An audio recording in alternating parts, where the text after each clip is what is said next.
Very sorry we have to be out here for the sad occasion, but we're investigating a homicide that occurred at this residence. It's a 3536 Trash Drive here in Holiday. Just going to give you some of the preliminary information. What occurred, our victim, she's a local female, 42 years of age. We're not releasing her name at this time because we're making sure the next of kin is notified via our victim advocate and our personnel rather than through the media and some other means. But I'll give you some information on what happened during this case. There was 3 people living at this residence. They were all roommates. One was the victim, the 42-year-old. The other one is our suspect, Warren Burnbreck. And another one is an 85-year-old woman. Sometime this morning, the suspect, Warren Burnbreck, went into the room of the victim, stabbed her multiple times. Then he went into the room of the 85-year-old, notified her that he had just stabbed the victim and told her that he believes she's dead. They called 911 a little bit later. On that phone call to 911, he actually confesses to his crime, that he did stab the 42-year-old. He also then, later on this morning, while being questioned by our detectives, admitted again that he did stab the woman, the victim in this case. Some of the information on Warren Burnbreck, suspect in this case, who admitted to the crime. He's a 71-year-old male. Date of birth is 4/3/46.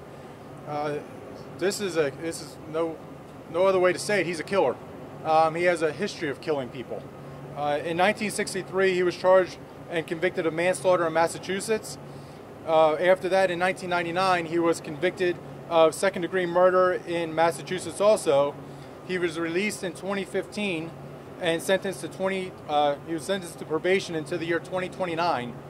He then, from what information we've obtained, he moves to Florida about 2 years ago. He lived in the house next door to where this homicide occurred with his sister. His sister passed away. He then moves over to this house where he had been living with the 2 other roommates. So we're in contact right now with the Florida Department of Corrections Probation Office to find out what has been going on, how they've been checking, and to get some more details to help us put more pieces to this case together.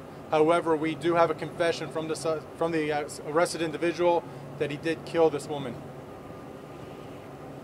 You said the call didn't come in immediately. Any idea why? We're still looking into that to find out, was there a delay in the time that he actually stabbed the victim to the time he actually then went over and woke up the 85-year-old, told her that he had killed, and then find out, was there a time delay there, or was it just time delay from the time he had time he had killed the woman to the time he went to the room to tell the other roommate?